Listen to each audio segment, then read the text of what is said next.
one of the problems besetting in our community today. Non-biodegradable waste are a major component of this.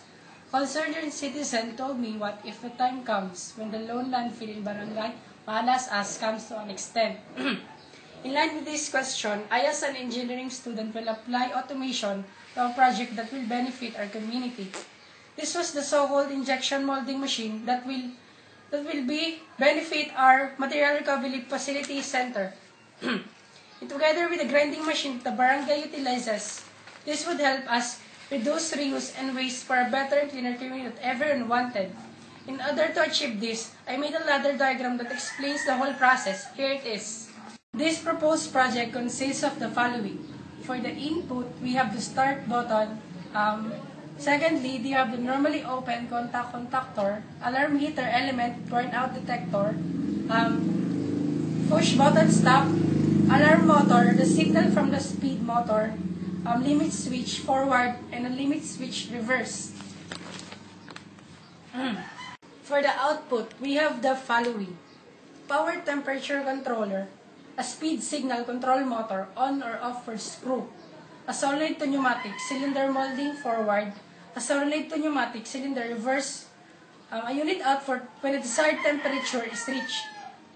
This will be used for a green lamp.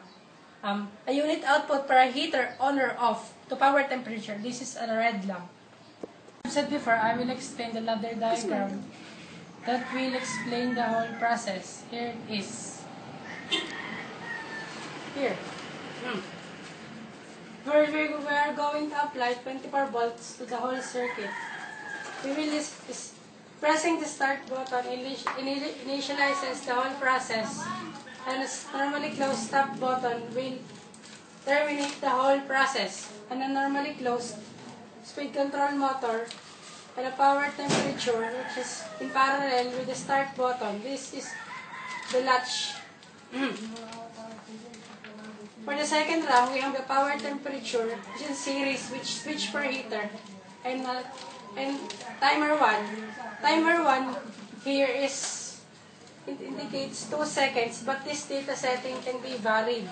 The third round is timer 1 and a burn detector in series, in parallel with a heater lamp, and in series naman with switch per heater.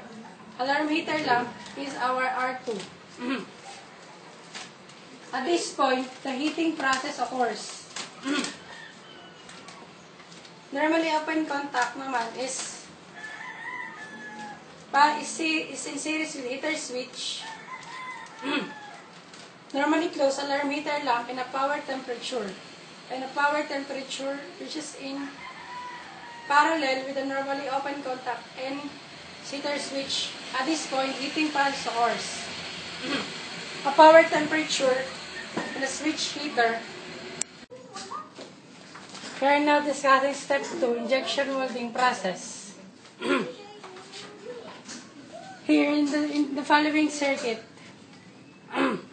we have the normally open contactor and power temperature, and T1 process being the timer 1 being the output. This indicates that the stability current from power to heater. The next round, we have the LS1 forward limit switch and a limit switch reverse, normally closed in parallel with the motor, which is our output, and auto process, the motor finish, which is normally closed, and the motor on. This indicates the volume of materials into molding dies. For the last round, we have the motor on and a timer 2. Timer 2 is equal to 2.5 minutes or equal to 1,500 seconds, which is parallel with the weight cooling, which is our output here. And auto process normally open and a normally closed cooling finish and an output or weight cooling. Thank you for listening.